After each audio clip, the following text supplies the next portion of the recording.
Welcome to our video. Today, we're gonna make a magic cloud. Today, we're gonna learn about evaporation and condensation.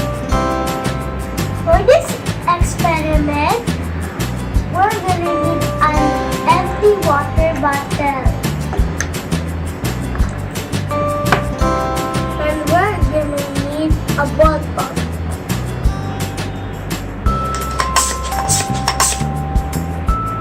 Rubbing alcohol. Of course, we're gonna need a safety goggle.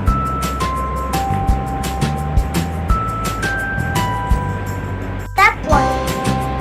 We're gonna put small amount of alcohol inside the empty water bottle.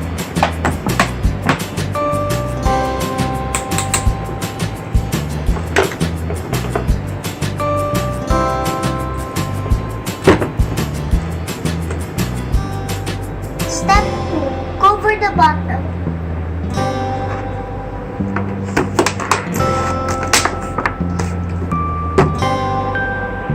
Step 3. We're going to shake the alcohol.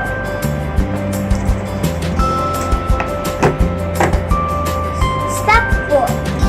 Pump the air 40 times or 20 times as you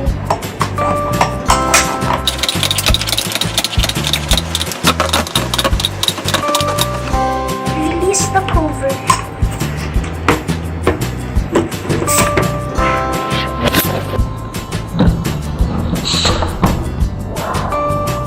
And now you have your magic cloud.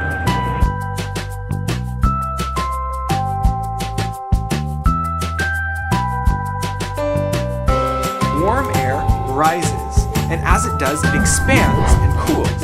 As it cools, the little droplets form, and those little droplets form clouds. Oh no.